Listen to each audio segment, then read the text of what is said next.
Usahawan Amerika Syarikat Elon Musk mengumumkan yang SpaceX merancang untuk membina bandar di bulan dan Marikh dalam beberapa dekad akan datang dengan tumpuan awal diberikan kepada satelit bumi itu. Menurut Musk, menerusi platform X lapor Sputnik RIA Novosti, SpaceX mengalihkan fokus kepada pembinaan sebuah bandar yang berkembang sendiri di bulan kerana yakin syarikat itu berpotensi mencapainya dalam tempoh kurang daripada 10 tahun, manakala Marikh akan mengambil masa lebih 20 tahun. Katanya lagi, SpaceX juga menyasarkan untuk membina sebuah bandar di Marikh dan akan mula berbuat demikian dalam tempoh 5 hingga 7 tahun. Musk berkata penerbangan ke Marikh hanya boleh dilakukan ketika planet-planet dalam sistem suria berada dalam kedudukan sejajar, iaitu setiap 26 bulan, dan perjalanan itu sendiri mengambil masa 6 bulan. Usahawan Amerika Syarikat Elon Musk mengumumkan yang SpaceX merancang untuk membina bandar di bulan dan Marikh dalam beberapa dekad akan datang dengan tumpuan awal diberikan kepada satelit bumi itu.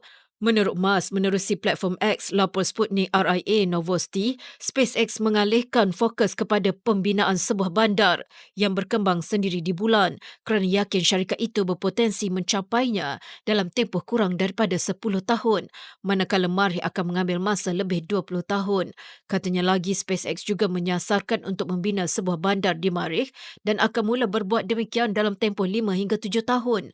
Musk berkata penerbangan ke Marikh hanya boleh dilakukan ketika planet-planet dalam sistem suria berada dalam kedudukan sejajar, iaitu setiap 26 bulan, dan perjalanan itu sendiri mengambil masa 6 bulan.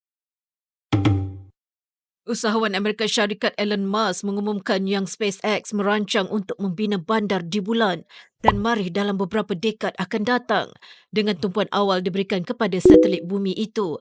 Menurut Musk, menerusi platform X lapor Sputnik RIA Novosti, SpaceX mengalihkan fokus kepada pembinaan sebuah bandar yang berkembang sendiri di bulan kerana yakin syarikat itu berpotensi mencapainya dalam tempoh kurang daripada 10 tahun, manakala Marikh akan mengambil masa lebih 20 tahun. Katanya lagi, SpaceX juga menyasarkan untuk membina sebuah bandar di Marikh dan akan mula berbuat demikian dalam tempoh 5 hingga 7 tahun. Musk berkata penerbangan ke Marikh hanya boleh dilakukan ketika planet-planet dalam sistem suria berada dalam kedudukan sejajar, iaitu setiap 26 bulan, dan perjalanan itu sendiri mengambil masa 6 bulan. Usahawan Amerika Syarikat Elon Musk mengumumkan yang SpaceX merancang untuk membina bandar di bulan dan Marikh dalam beberapa dekad akan datang dengan tumpuan awal diberikan kepada satelit bumi itu.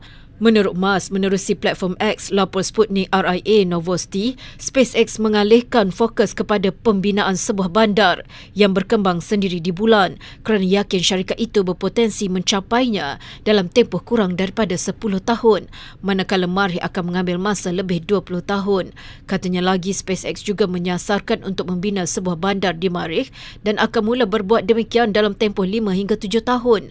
Musk berkata penerbangan ke Marikh hanya boleh dilakukan ketika planet-planet dalam sistem suria berada dalam kedudukan sejajar, iaitu setiap 26 bulan, dan perjalanan itu sendiri mengambil masa 6 bulan. 想要马来文变得666，说得溜，听得溜，写得也溜，那就记得关注小明老师。